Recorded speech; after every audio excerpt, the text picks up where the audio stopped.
Good morning, all students. Today's topic basic differentiation. Differentiation is the process to find the rate of change of fx with respect to x. कहने का मतलब है कि अगर आपका कोई फंक्शन है y is equal to f x, तो राइट साइड में हमने देखा जो हमारा वेरिएबल है वो x है, तो हम x के रिस्पेक्ट में ही इसको सॉल्व करेंगे। लिखेंगे क्या? Differentiate with respect to x। यहाँ आपने देखा कि अब डी वाई वो differentiate with respect to x लिखने के बाद में अब टर्म y को क्या लिखेंगे? D over d x of y is equal to d over d x of f x. यहाँ पे एफ एक्स लिखा, लेकिन प्रॉब्लम ये है कि हमने जो किया तो ये डिफरेंशिएशन क्या है, और अगर आपसे पूछते कि बेटा डेरिवेटिव क्या होता है, इन दोनों में डिफरेंस क्या है, तो आप क्या बताएंगे? तो आपको सिर्फ ये ध्यान रखना है कि डिफरेंशिएशन का जो हिंदी वर्ड है उसे कहते हैं अवकलन, और डिफरेंशिएशन इज द प्रोसेस। जो हम सॉल्व करते हैं वो होल प्रोसेस जो है वो डिफरेंशिएशन होती है, और लास्ट में जो आपका रिजल्ट आएगा इसका हिंदी वर्ड है अवकलज। जो रिजल्ट आएगा उसे कहते हैं डेरिवेटिव लास्ट में। अब इससे रिलेटेड जो है कुछ फॉर्मूले हम आपको बताएंगे जो आपके लिए बहुत इंपॉर्टेंट हैं। जैसे फर्स्ट है d y over d x of x power n is equal to n x power n minus one. आपने देखा कि पावर हमारी कितनी है? एन, तो एन को उठा के मैंने पहले रख दिया और इसमें से एक माइनस किया। तो सेम एज अगर इससे रिलेटेड एक एग्जांपल ले लें कि d y over d x of x power five, तो हमने देखो 5 को पहले लिया और 5 में से 1 माइनस किया, तो 5 इंटू एक्स पावर हो गई 4। ठीक है।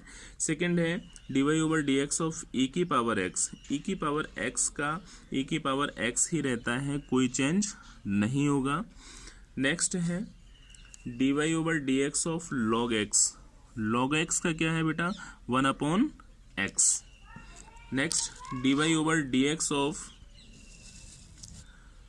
Log x base a. देखें ऊपर देखें कि बेस ई है और यहाँ पर है बेस ए, दोनों में थोड़ा सा डिफरेंस है, उसे आप ध्यान रखें कि अगर बेस ए है तो आपका 1 upon x into log e base a. इसी को अदर वे में हम लिख सकते हैं कि 1 अपॉन एक्स इंटू लॉग ए बेस ई। ये दोनों फॉर्मूले एक हैं, आप ध्यान रखें, और दोनों में डिफरेंस रखना है। तो अगर बेस ई है तो 1 अपॉन एक्स हो जाएगा, बेस ए है तो 1 upon x into log e a. Keep in your mind. Next है d y over d x of a की पावर एक्स। ए की पावर एक्स जब भी आए तो ए की पावर एक्स को एज इट इज रखना है, लॉग ए बेस ई रखना है। एक एग्जांपल बताते हैं आपको, जैसे फॉर एग्जांपल आपसे कहा जाए कि d y over d x of 2 की पावर एक्स। अब 2 की पावर एक्स है तो सिंपल 2 की पावर एक्स को तो हमने एज इट इज़ रख दिया, फिर लॉग यहाँ पे आपने देखा ए की जगह कितना है 2, तो यहाँ पे 2 रखा और बेस कितना आ गया ए। तो ये जो है ए की पावर एक्स का फॉर्मूला है, और एक की जगह 2 भी हो सकता है, मीन्स कोई भी कांस्टेंट वैल्यू 2 की जगह हो सकती है। 10 की पावर एक्स हो सकता है, 3 की पावर एक्स हो सकता है, 100 की पावर एक्स हो सकता है, 50 की पावर एक्स हो सकता है। तो इसे सॉल्व करने का वे आपका ये है, ये ध्यान रखना है आपको। फिर बेटा d y over d x of sine x. Sine x का क्या होता है? Cos x. यहाँ पे d y over d x of cos x is equal to minus का साइन एक्स। ये फॉर्मूले बहुत इंपॉर्टेंट हैं और ये आपको याद रखने हैं। अगर फॉर्मूले याद हैं तो किसी भी क्वेश्चन को सॉल्व करने में कोई प्रॉब्लम नहीं आएगी। D y over d x of tan x, तो टेन एक्स को क्या लिखेंगे? Sec square x. D y over d x of sec x, तो ये हो गया आपका सेक एक्स टेन एक्स। फिर आपने यहाँ देखा कि d y over d x of cot x. Cot x का क्या है? माइनस का cosec square x. D y over d x of cosec x का minus cosec x cot x. Most important, अगर मोस्टली क्या है कि हम भूल जाते हैं, तो आपको ये ध्यान रखना है कि जिसको हम डिफ्रेंशिएट कर रहे हैं तो उनके स्टार्टिंग में अगर सी आता है तो इनका जो रिजल्ट आएगा वो नेगेटिव आएगा। देखो कॉस एक्स माइनस का है, कॉट एक्स माइनस का है, कोसेक एक्स ये भी माइनस का है। तो ये आपको ध्यान रखना है, ये भूल गए तो माइनस का साइन जो है आपका नंबर कटा सकता है। इसके बाद बेटा dy/dx of u into we. अब यहाँ आपने देखो ये प्रोडक्ट फॉर्मूला है, इसमें क्या है कि दो टर्म दिए जाएंगे आपको, उन दो टर्म का डिफरेंशिएशन फाइंड करना है। तो कैसे करेंगे, u dy/dx of v plus v dy/dx of u। या हम ऐसे भी मान सकते हैं कि मान लीजिए ये हमारा फर्स्ट है और ये हमारा सेकंड है, first dy/dx of second plus second dy/dx of first. Simple सी बात है कि हमें दोनों को डिफरेंशिएट करना है, पहले एक ले लें फिर उसके बाद दूसरे को डिफरेंशिएट करें, फिर दूसरा ले लें फिर पहले को डिफरेंशिएट कर दें। ये तो हो गया आपका प्रोडक्ट। अगर दो टर्म दिए गए उनका मल्टीप्लाई करना है। मान लीजिए अगर हमें डिवाइड करना हो तब कैसे करेंगे, तो ये हो गया dy/dx of u upon v, u upon v, first upon second भी बोल सकते हैं, न्यूमिनेटर अपॉन डिनोमिनेटर भी बोल सकते हैं। तो यहाँ पे क्या किया, v dy/dx of u minus u dy/dx of v upon v square, upon v square. ध्यान रखना है कि जो नीचे है उसका स्क्वायर किया जाएगा।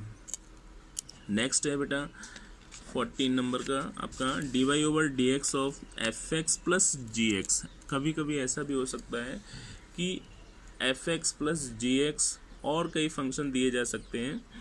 अब इसमें देखेंगे कि चाहे प्लस हो चाहे माइनस हो, कुछ भी हो सकता है, तो आपको इसी के अकॉर्डिंग करना है। ये दो फंक्शन हो गए, इन दोनों फंक्शन को अलग अलग डिफरेंशिएट करेंगे। कैसे, dy/dx of fx plus dy/dx of gx, दो टर्म हो गए, दोनों को हमने अलग अलग सॉल्व कर दिया। नेक्स्ट अब एक सिंपल सा क्वेश्चन देख लीजिए जिससे आपको प्रॉब्लम ना हो। बेटा यहाँ पर find dy/dx of sin x into log x. अभी जैसा कि मैंने बताया कि आपको दो टर्म दिए जाएंगे, तो यहाँ पे एक तो sin x हो गया, दूसरा आपका log x हो गया। अब इसको डिफरेंशिएट करें, कैसे करेंगे, कौन सा फॉर्मूला लगेगा, तो आपको ध्यान रखना है कि मल्टीप्लाई हो रहा है तो मल्टीप्लाई वाला ही फॉर्मूला लगेगा। u इंटू वी वाला क्या था, u dy/dx of v plus v dy/dx of u। Okay, अब सेम एज ए इसको हमने मान लिया u और इसको हमने मान लिया v, तो ये sin x dy/dx of log x plus फिर हमने log को लिया log x dy/dx of sin x। अब देखें sin x को as it is, log x का क्या होता है 1/x प्लस log x को एज इट इज़ sin का क्या होगा cos x, फिर sin x upon x plus log x into cos x। It is your final answer. अगर आपसे कहा जाए कि इसको डिफरेंशिएट करना है तो इसका आंसर ये हो गया। अगर कुछ टर्म कॉमन आ सकते हैं तो इसे हम कॉमन भी लेंगे, ये आपको ध्यान रखना है। अगर कोई टर्म कॉमन है इसमें से तो कॉमन लेंगे, यहाँ पे कुछ कॉमन नहीं है तो इसको यहीं पर छोड़ दीजिएगा। अब मान लीजिए एक क्वेश्चन हम ले लेते हैं, dy/dx ऑफ e की पावर x अपॉन 10x। यहाँ पे u अपॉन v का आपको फॉर्मूला यूज़ करना, this is u and this is v। तो dy/dx ऑफ e की पावर x अपॉन 10x, ये हमारा टर्म जो है इसे हम y मानेंगे, तो y is equal to e की पावर x अपॉन 10x हो गया। Differentiate with respect to x, differentiate with respect to x, किसके रिस्पेक्ट में आपने किया, x के रिस्पेक्ट में। तो इसे लिखेंगे dy/dx of y is equal to dy/dx of e की पावर x अपॉन 10x। अब यहाँ से मैंने रिप्रेजेंट कर लिया कि ये टर्म हमारा u है और दिस टर्म v। तो फॉर्मूला कौन सा यूज होगा, dy/dx of u upon v, पहले v dy/dx of u minus u dy/dx of v upon v square. बहुत ईजी हो गया। पहले हमने 10x लिया, e को डिफ्रेंशिएट किया, माइनस e की पावर x को लिया और 10x को डिफ्रेंशिएट किया, अपॉन में 10x का होल स्क्वायर आ गया। अब हम क्या करेंगे कि 10x को एज इट इज़ रखा, e की पावर x माइनस e की पावर x इंटू 10x का क्या होता है सेक स्क्वायर x, अपॉन यहाँ पे 10x का होल स्क्वायर या फिर इसको 10 स्क्वायर x ये भी लिखा जा सकता है। लेकिन हमने क्या देखा कि इसमें टर्म कोई ऐसा है जो कॉमन दिखाई दे रहा है, तो हमने क्या देखा कि e की पावर x इसमें कॉमन है, तो मैंने झट से e की पावर x को कॉमन लिया। ये अंदर रह गया 10x माइनस का sec square x upon 10 square x। Okay बेटा, ये आपका जो है इसका फाइनल आंसर होगा। ये इससे लास्ट क्वेश्चन और है, find dy over dx of sine x plus e की power x plus log x। यहाँ अभी आपको बताया था कि fx प्लस gx, तो एक फंक्शन ये हो गया, दूसरा ये हो गया, तीसरा ये हो गया। कितने भी फंक्शन हो उससे कोई फ़र्क नहीं पड़ता है। आपने क्या किया, dy over dx of sine x plus e की power x plus log x, इसको अलग अलग लिखना पड़ेगा। ये हो गया dy over dx of sine x plus dy over dx of e की power x plus dy over dx of log x। फिर क्या देखेंगे कि साइन x का क्या होता है, cos x प्लस e की पावर x का क्या होता है, e की पावर x ही होगा, log x का 1/x। इसमें कोई भी टर्म ऐसा नहीं है जिसे हम कॉमन ले सकें। So it is your final answer.